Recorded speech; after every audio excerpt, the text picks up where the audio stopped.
నమస్తే, welcome to I news. నేను Sonia. Big breaking news చూస్తున్నాం. గుజరాత్ లోని గాంధీనగర్ లో మళ్లీ ఉద్రిక్త పరిస్థితులు చోటు చేసుకున్నాయి. నవరాత్రి సంబరాల్లో చెలరేగిన హింస ఇప్పుడు ఆందోళన కలిగిస్తోంది.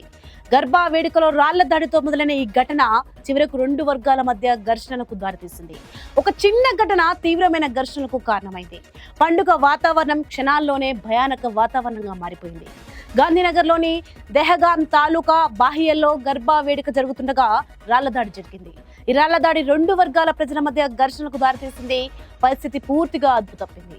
ఈ ఘర్షణ కారణంగా అనేక వాహనాలు ధ్వంసమయ్యాయి, దుకాణాలు తగలబడ్డాయి. పరిస్థితి తీవ్రత దృష్ట్యా జిల్లా ఎస్పీ కార్యాలయ అధికారులు, police control bureau, special operations group నుంచి 150 మందికి పైగా పోలీసులను రంగంలోకి దింపారు. ఇక ప్రస్తుతం పరిస్థితిని అదుపులోకి తీసుకొచ్చారు.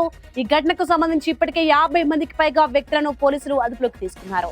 2 ఎఫ్ఐఆర్లు కూడా నమోదయ్యాయి. ఈ హింసను ప్రేరేపించిన వారిని గుర్తించడానికి పోలీసులు ఇప్పుడు సోషల్ మీడియాను నిశ్చితంగా పరిశీలిస్తున్నారు. ఒక వర్గానికి చెందిన వారు ఆన్లైన్ లో చేసిన పోస్ట్ కారణంగానే ఈ ఘర్షణలు మొదలయ్యాయని కొన్ని నివేదికలు చెబుతున్నాయి. పోలీసులు శాంతి భద్రతలను కాపాడాలని ప్రజలకు విజ్ఞప్తి చేస్తున్నారు.